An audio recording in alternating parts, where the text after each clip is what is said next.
Here to talk about the Panthers and all things surrounding the Carolina Panthers team. He is beat writer Alex Zietlow from the Charlotte Observer. And Alex, thanks for spending some time with us and helping us understand of what we're about to see here in Week 1 with your Carolina Panthers. Let's talk about Adam Thielen. He gets to go back to Minnesota. Your thoughts, not only on the trade, but really the timing of how everything went down.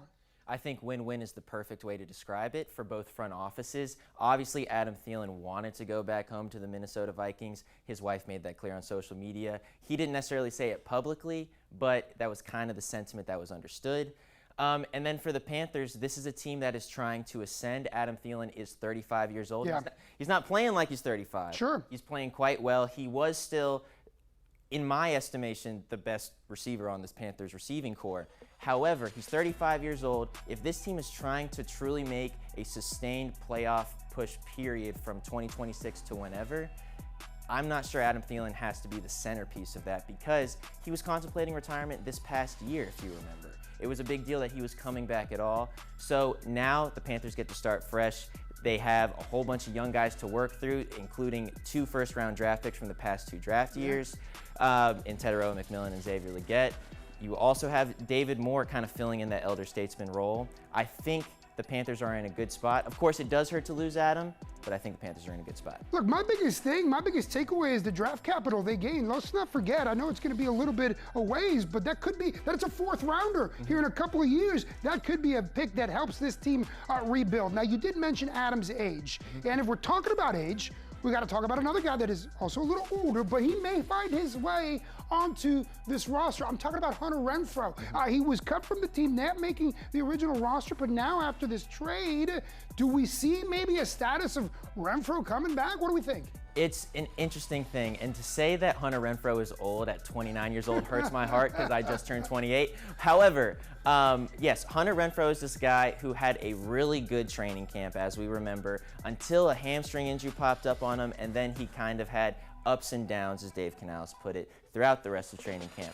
My thing on Hunter Renfrow is that if he does ultimately come back, and the front office, Dan Morgan, and head coach Dave Canales both said, we want to be a part of Hunter's future, whatever that looks like, whether that is on the practice squad, whether that is on the 53-man roster. My thing is, where do you put him? Yeah. You have 7 guys already on the 53-man roster, and that's a lot for any team. And then on top of that, the practice squad is completely filled out now. All 17 guys are on this practice squad.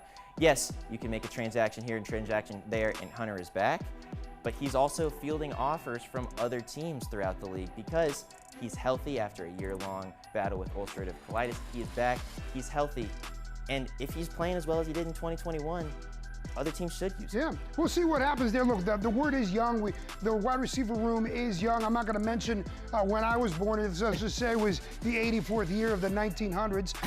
But here's the question I have, the last one for you. Let's talk about the offensive line. Ike Ekwonu, he, again, sidelined day-to-day after having his appendix removed. Are we going to see him play in Jacksonville? That's just wild to me that he's day-to-day. I've never had an appendectomy. Fortunately, my appendix is still in my body.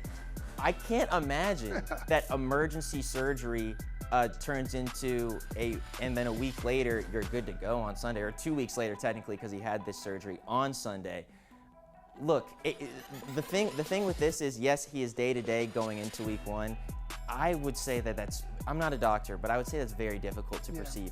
And now if say Ike Ekwonu is not going to play in Week 1, you also got to remember Damian Lewis is struggling with a shoulder injury. That's the entire left side of the offensive line that the Panthers have invested a lot in, just might not be there for Week 1. That doesn't spell great things for Bryce Young. And not to mention, make sure you protect that young kid in Bryce Young. It'll be interesting to see in Jacksonville. Alex Zietlow from the Charlotte Observer joining us to break it all down. Alex, thanks for the time. Thanks so much.